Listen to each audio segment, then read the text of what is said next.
Good morning. It's about 10:30 in the morning here in Dar es Salaam, so most of you right now are still asleep, but that's okay. We're setting up. You see here behind me, the stage is already up, and we're setting the audio for it right now. Lighting has already been put in. Some lighting was rented for this event.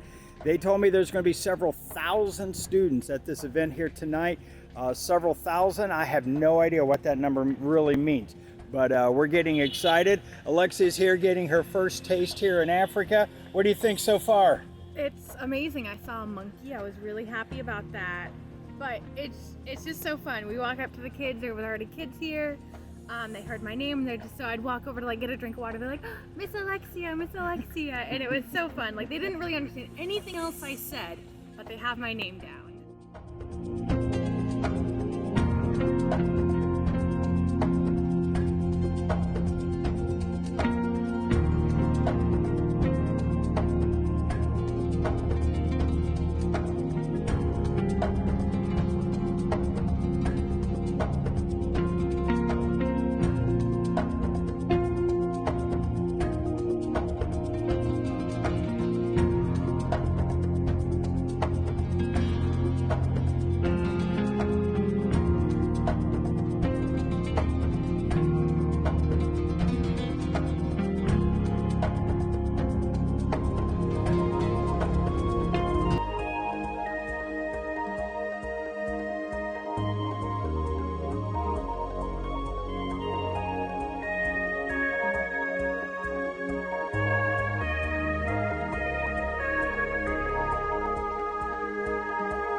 Still real. That vision is still true. That vision is still something that's burning within you. If you let God, He still wants to use you. Now, how did He know that phrase?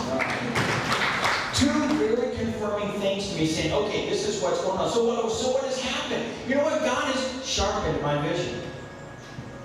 Because, see, He's allowed me for over 30 years to have experiences, not only in ministry, but in technical things. And running sound, and running lighting, and doing projection media, and all of these things. He's given me experiences that have opened up the doors for me to come and help the church here in Tanzania.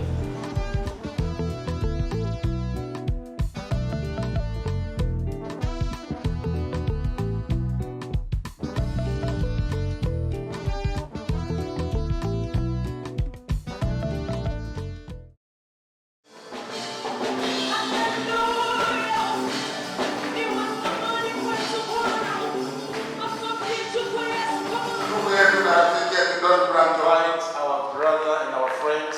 I want to talk to you about two people this morning